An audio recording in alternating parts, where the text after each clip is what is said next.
কোন হাত দিয়ে ডিভোর্স পেপারে সাইন করেছিলি বউ? তামিম সুভার ডান হাতের আঙ্গুলগুলো অনেক সুন্দর মতো দেখতে থাকে। নেড়ে চেড়ে সুভার হাত ঘুরিয়ে ঘুরিয়ে দেখে। এক হাত দিয়ে খুব শক্ত করে সুভার কোমর জাপটে ধরে থাকে, আর অন্য হাত দিয়ে সুভার হাতগুলো দেখতে থাকে। সুভা যে উঠে পালাবে তারও কোনো সুযোগ নেই বললেই চলে। দরজা লক করা, আর তামিম তাকে সাপের মতো পেঁচিয়ে ধরে রেখেছে। তামিম সাইড থেকে একটা ছোট সাইজের ছুরি নিয়ে সুভার মুখ বরাবর ধরে। গলা কাট। সুভা চোখ বড় বড় করে তামিমের দিকে তাকায়। তামিমও সুন্দর মতো সুভার দিকে তাকিয়ে থাকে। যেই হাত দিয়ে সাইন করেছিলি সেই হাত দিয়েই নিজের গলা কাটবি। তামিম এত সহজভাবে কথাটি বলল যেন এসব কিছুই না তার জন্য। সুভা তখনও তামিমের দিকে তাকিয়েছিল। এক দৃষ্টিতে কোনো পরিবর্তন হয়নি। কথায় আছে, অল্প সুখে কাতর আর অধিক সুখে পাতর। সুভার ক্ষেত্রেও বিষয়টি ছিল ঠিক তাই। কয়েক সেকেন্ডের জন্য মনে হচ্ছিল সুভার এটা তামিম নয়। ৪৫ দিন দূরে থেকেও কি সুভা এতটাই ভুল করলো যার জন্য এখন তাকে নিজেই নিজের জীবন দিতে হবে? জলদি কর সুভা, তোকে মাটি দিয়ে বাড়ি ফিরতে হবে আমার। আমার অপরাধ? এই একটা কথাই কাল হলো সুভার জন্য। ৪৫ দিন দূরে থাকা কি অপরাধ নয়? তামিমের এত কষ্ট পাওয়া কি অপরাধ নয়? ২২ দিন ধরে খুঁজেও না পেয়ে সুভাকে তামিম যখন পাগল হয়ে নিজের হাতের রগ কেটে মৃত্যুবরণ করতে চেয়েছিল, এটা কি অপরাধ নয় সুভা? নাকি তামিমের কষ্টটা সুভার চোখে পড়ল না? এতটাই সস্তা চোখে দেখলো সুভা তামিমকে? কিন্তু তামিম সরকার তো জাতে মাতাল হলেও তালে ঠিক। হিসাব বরাবর করেই ছাড়ে। শুধুমাত্র ভালোবাসে বলে যে সে সুভাকে ছেড়ে দিবে, এটা বাবাই ছিল সুভার বোকামিতে পিএইচডি করার মতো। আহা! তামিম সুভার হাত ধরে তার আঙ্গুলের একটু অংশ কেটে দেয়। ডুকরে ওঠে সুভা। কষ্ট লাগছে? আমারও লেগেছিল। I hate you Tamim. খুব জোরে চেঁচিয়ে ওঠে সুভা।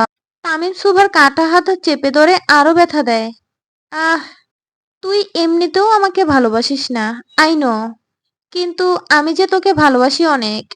এখন কি হবে পরি? হুম, তোকে মেরে আমি মরে যাই। কি বলিস?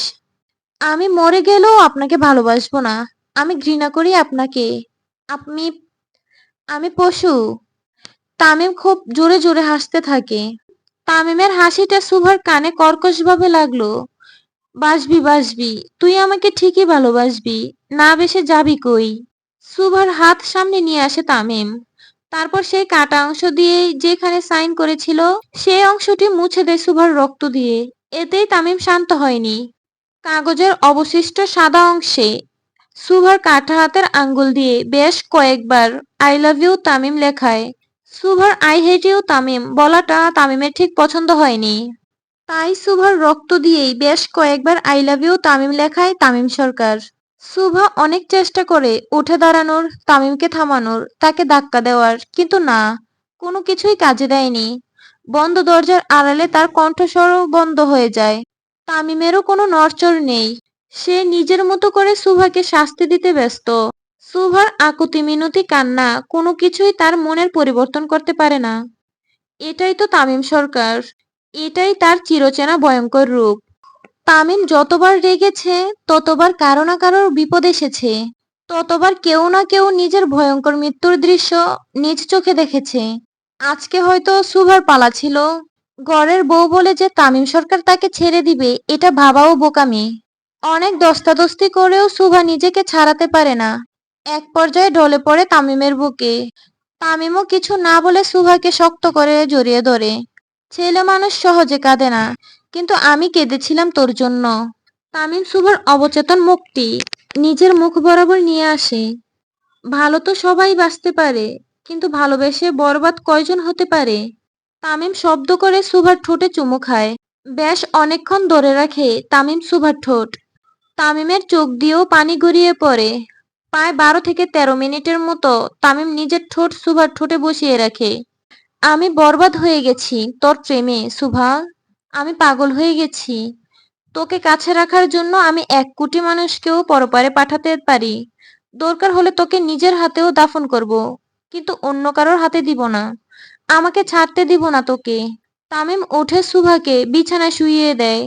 বিছানা শক্ত করে সুভার হাত নিজের বুকে চেপে ধরে। তুই চাইলেও আমার, না চাইলেও তুই আমার। তুই শুধু তামিম সরকারের। আমি না মরা অবধি তুই রেহাই পাবি না। ঘড়ির কাঁটা জানান দিচ্ছে রাত 11:56। একটু একটু করে চোখ খুলতে থাকে শুভা। চোখ খুলেই নিজেকে সকালে সেই ঘরে আবিষ্কার করে। মাথাটা হালকা ঝিমঝিম করছে। মাথাটা হালকা ঝিমঝিম করছে। সারা দুপুর বিকেল সন্ধ্যা পেরিয়ে রাত এখন 12টার কাছাকাছি। শুভা পুরোপুরি নিজের চোখ খুলে। রাতে প্রচন্ড ঠান্ডা হয় সুইজারল্যান্ডে। সেই ঠান্ডা ভাব খোলা জানালা দিয়ে একটু একটু করে আসতে থাকে। শুভা উঠতে যাবে তখনই কিছু একটা টান অনুভব করে। মোটামুটি বেশ জোরেই টান লাগে হাতে। শুভা পাশে তাকিয়ে দেখে তামিম উদম শরীরে তার পাশে উল্টো হয়ে শুয়ে আছে। কমফোর্টার থেকে তামিমের উদম শরীর বের হয়ে যায় শুভা উঠে হালকা বসাতে। পরক্ষণেই শুভা নিজের হাতে তাকিয়ে দেখে হ্যান্ডকাফ লাগানো। এক পাশে তামিমের হাতে লাগানো আর এক পাশে তার হাতে লাগানো।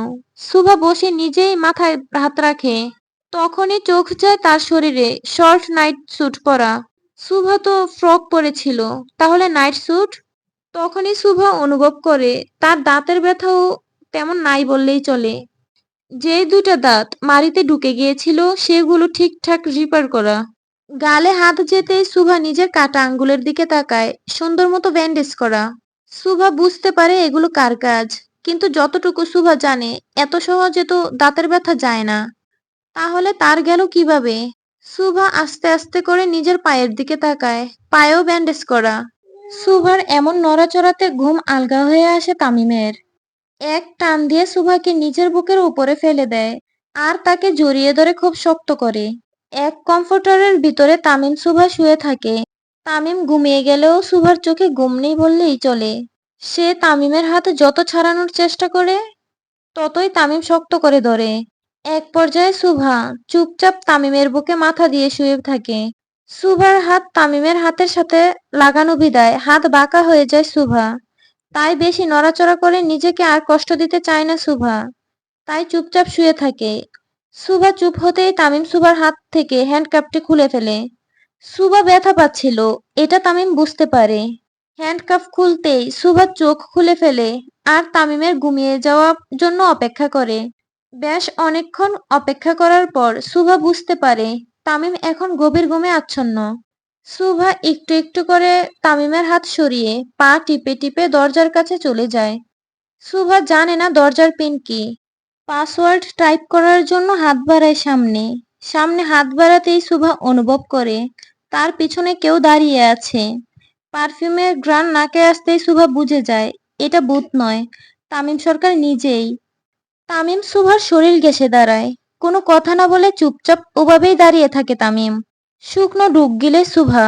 কথায় আছে জ্বর আসার আগে পরিবেশ একটু ঠান্ডা হয়। তাহলে কি এটা জ্বর আসার আগাম মুহূর্ত? তামিমের এক হাত শুভার কোমরে চলে যায় আর এক হাত দরজায় দিয়ে শুভাকে ঘিরে ধরে। অনেকটা সাহস সঞ্চয় করে শুভা আস্তে আস্তে তামিমের উদ্দেশ্যে বলে, আপনি আরো অনেক ভালো মেয়ে পাবেন, তোকেই লাগবে।